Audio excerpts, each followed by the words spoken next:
রাত প্রায় ৩টে বাজে। এই প্রথম এমন কিছু ঘটছিল। রাতের নিস্তব্ধতায় আমি মাসির সাথে তাদের বাড়িতে একা ছিলাম। বাড়িতে তখন ইলেকট্রিসিটি ছিল না, শীতের মৌসুম ছিল এবং চারদিকে ভয়ানক অন্ধকার ছেয়েছিল। এই অন্ধকারে মাসির সুন্দর মুখ আরও উজ্জ্বল দেখাচ্ছিল, আর মাসি খুব গভীর ঘুমেছিলেন। মাসিকে এভাবে শান্তিতে ঘুমাতে দেখে আমার মনে এক অদ্ভুত অনুভূতি তৈরি হলো। লোকে বলে যখন রাত অন্ধকার হয় তখন মানুষ নিজের মনকে নিয়ন্ত্রণ করতে পারে না, আর আমার সাথেও ঠিক এমনই কিছু ঘটছিল সেই দিন। আমি প্রথমবারের মতো মাসির একাকিত্ব কাটাতে সাহায্য করি। আমার নাম সৌরভ, আমার মাসির নাম প্রীতি। প্রীতি মাসি আমার থেকে মাত্র ৭ বছরের বড় ছিলেন এবং তিনি ছিলেন অত্যন্ত সুন্দরী ও আকর্ষণীয়। মেশো এবং মাসির বিয়ে হয়েছিল মাত্র ৪ মাস আগে। আমার মেশো প্রায়শই বাইরে থাকতেন, আর তখন থেকেই প্রীতিমাসি তাদের বাড়িতে একদম একা থাকতেন। ছোটখাট বিষয়েও তিনি প্রায়শই চিন্তিত হয়ে পড়তেন, আর যখনই মাসি আমাকে কল করতেন আমি সুযোগের সন্ধানে ছুকে যেতাম, কারণ মাসির কথা শোনা আর তার কাজ পর্যবেক্ষণ করা আমার ভালো লাগত। আজই যখন আমি স্কুল থেকে ফিরে দেখলাম প্রীতিমাসি বাড়িতে এসেছেন এবং তার চেহারা বেশ চিন্তিত দেখাচ্ছিল। আমি মাসিকে জিজ্ঞাসা করলাম, কি হয়েছে মাসি? তখন মাসি চিন্তিত হয়ে বললেন, সকাল থেকে বাড়িতে লাইট নেই, কারণ সময় মতো বিল জমা দেওয়া হয়নি, তাই লাইনের সংযোগ কেটে দেওয়া হয়েছে। এ কথা বলতে বলতে মাসির চোখে জল চলে এলো। আমি মাসিকে জিজ্ঞাসা করলাম, আপনি লাইটের বিল জমা কেন করাননি মাসি? মাসি বললেন, সৌরভ, তুমি তো জানো যে তোমার রাহুল মেশো প্রায়শই শহরে থাকেন। আমি এখানে একদম একা থাকি, আর পুরো বাড়ি একা কিভাবে সামলাই। আমি লাইটের বিল কোথায় রেখেছি ভুলে গিয়েছি, তাই তাই জমা দেওয়ার কথা মনে ছিল না এবং লাইন কেটে দেওয়া হয়েছে। মাসির কথা শুনে আমি তাকে সান্ত্বনা দিলাম এবং বললাম, মাসি, আপনি আমার সাথে চলুন, আমি আপনার লাইটের বিল জমা দেবার কোনো উপায় বের করে দেব, তাহলে আপনার বাড়িতে লাইটও চলে আসবে। এসব শুনে মাসি খুব খুশি হয়ে গেলেন এবং আমি ক্ষুধার্ত তৃষ্ণার্ত অবস্থায় মাসির সাথে বেরিয়ে পড়লাম। আমি কোনো না কোনোভাবে মাসির লাইটের বিল জমা করে দিলাম। এরপর ফেরার পথে মাসি আমাকে তাদের বাড়িতে নিয়ে গেলেন। রাত বেশ গভীর হয়ে যাচ্ছিল এবং চারদিকে অন্ধকার ছড়িয়ে পড়ছিল, আর তখনও লাইট আসেনি। যখন আমরা বাড়িতে ঢুকলাম তখন আমরা কিছুই দেখতে পাচ্ছিলাম না। আমি তাড়াতাড়ি আমার ফোনের ফ্ল্যাশলাইট জ্বালালাম এবং অন্ধকারে হঠাৎই আমার নজর মাসির দিকে পড়ল। তখনই আমার মনে একটি চিন্তা এলো। আমি মাসিকে বললাম, আপনি বেডরুমে গিয়ে বসুন, আমি দেখি বিদ্যুতের জন্য কোনো ব্যবস্থা করতে পারি কিনা। মাসি বললেন, সৌরভ, আমার অন্ধকারে খুব ভয় লাগে, তাই তো তোমাকে আমার সাথে নিয়ে এসেছি। মাসির কথা শুনে আমি খুব স্নেহের সাথে তার মাথায় হাত রাখলাম এবং বললাম, মাসি, আপনি ভয় পাবেন না, এখন আপনি আপনার বাড়িতে একা নন। আমি মাসির হাত ধরে তাদের বিছানায় বসিয়ে দিলাম এবং তাকে বললাম, আমি কিছুক্ষণের মধ্যে ফিরে আসছি, আপনি খুব আরামে বসুন। আমি যখন রুম থেকে বেরোতে যাচ্ছিলাম তখন মাসি অন্ধকারে ভয়ে আমার হাত একদম শক্ত করে ধরে ফেললেন আর হাউমাউ করে কাঁদতে লাগলেন। আমি মাসিকে সান্ত্বনা দিলাম। কিছুক্ষণের মধ্যে মাসি গভীর ঘুমে চলে গেলেন।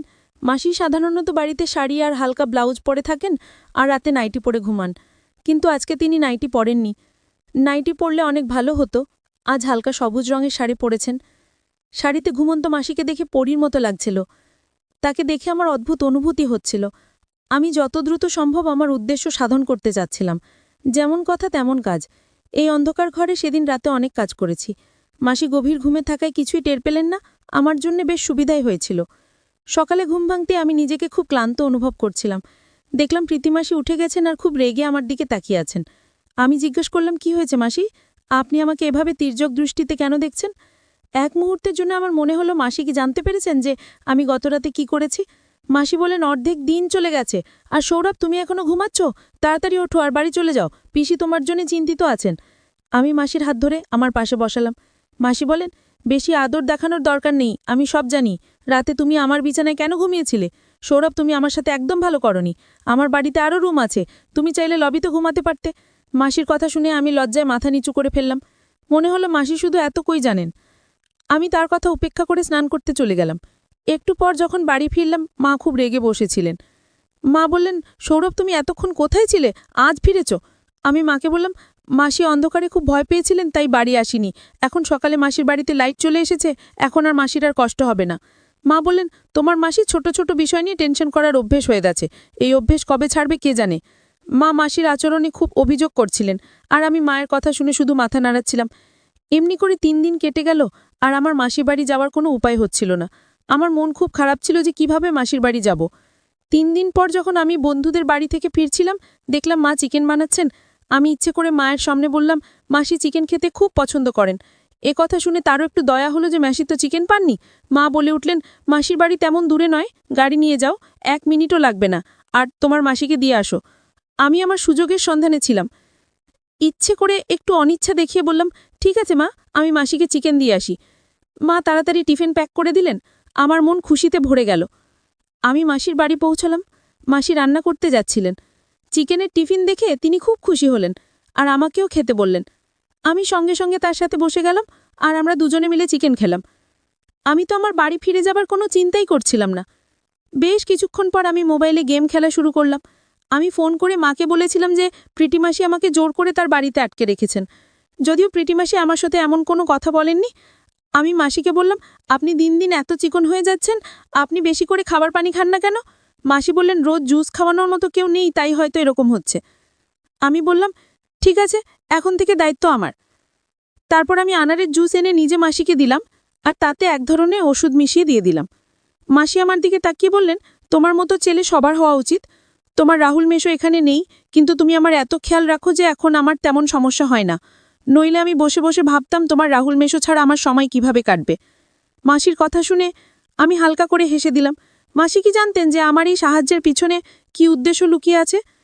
আমি তো সবসময় সুযোগের খোঁজে থাকতাম। মাসি সেই জুস খাওয়ার পর গভীর ঘুমে পড়ে গেলেন এবং রাতের মতো আজকেও একটি কাজ করলাম। পরের দিনও আমি সকালে অনেক দেরি করে উঠলাম। যখন উঠলাম মাসিও আমার সাথে উঠে পড়লেন আর বললেন, তুমি রাতে আমার বাড়িতে কাটিয়েছ, তোমার মা খুব চিন্তিত হবেন। আমি বললাম, না মাসি, আমি মাকে ফোন করে বলেছি, তাদের কোনো টেনশন নেই, মা নিশ্চিন্তে বাড়িতে আছেন। দুপুরের দিকে প্রায় 1টার সময় আমি বাড়ি ফিরে এলাম।